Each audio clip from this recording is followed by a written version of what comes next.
안철수 인수위원장이 초대 총리는 물론 새 정부 내각에 참여하지 않겠다는 의사를 밝혔습니다. 한편 윤석열 당선인은 명동 급식소 배식 봉사 활동을 했는데요. 삼청동 인수위 사무실에 나가 있는 취재기자 연결합니다. 장보경 기자. 네, 윤석열 대통령 당선인은 오늘 오전 천주교 서울대 교구장인 정순택 대주교와 차담을 함께 했습니다. 이 정 대주교는 윤 당선인의 약자를 잘 챙겨줄 것을 당부했고 윤 당선인은 그러겠다고 화답했습니다. 이후 윤 당선인은 서울 명동의 무료 급식소를 찾아 배식 봉사를 했습니다. 선거가 끝나면 봉사하러 오겠다는 약속을 지킨 것이라는 게 윤 당선인 측의 설명입니다. 윤 당선인은 오늘 네덜란드 마르크 위터 총리와 전화 통화를 하는데요. 어제 이뤄진 젤렌스키 우크라이나 대통령과의 통화에서는 종전 후 이른 시일 내에 만나자는 뜻을 전했다고 윤 당선인 측은 설명했습니다. 새 정부 초대 총리 인선에는 한층 속도가 붙는 양상입니다. 안철수 인수위원장은 오전에 기자회견을 하고 관심을 모은 초대 총리 자리는 맞지 않겠다는 입장을 공식화했는데요. 대신 공동정부에 대한 대국민 약속을 지킨다는 의미에서 자격 있는 분들을 장관 후보로 열심히 추천할 생각이라고 말했습니다.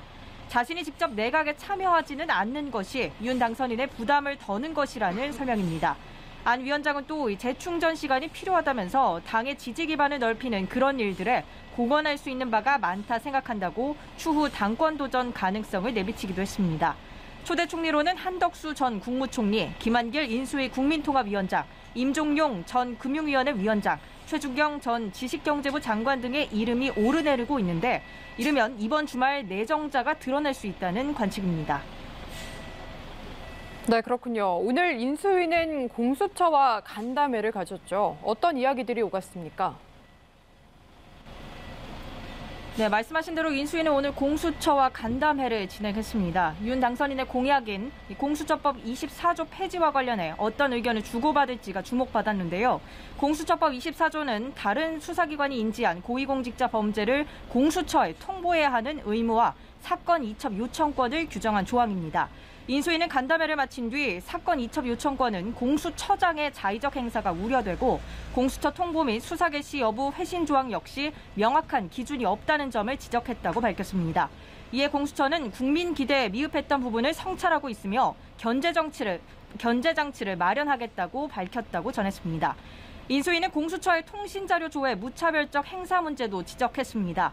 공수처는 언론 자유 침해가 없도록 통신자료 심사권 등의 통제 장치를 마련하겠다고 답변했습니다. 인수위는 김진우 공수처장을 향해선 거취에 대한 입장 표명과 관련한 국민 여론이 있다고 전했는데 별도 공지를 통해 거취 표명을 요구한 것이 아닌 국민적 불신 여론을 전달한 것이라고 부연했습니다. 하지만 공수처 중립성, 독립성을 지적하면서 또 한편으론 모순적인 것 아니냐는 의견도 제기됐습니다.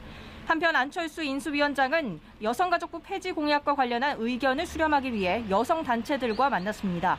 안 위원장은 이 자리에서 시대가 변하고 역할도 변하는 게 정부 조직이라며 의견을 듣고자 한다고 밝혔고 여성단체들은 성평등 정책을 실질적으로 추진할 수 있는 새로운 방안 등을 주문했습니다. 지금까지 삼청동 인수위 사무실 앞에서 전해드렸습니다.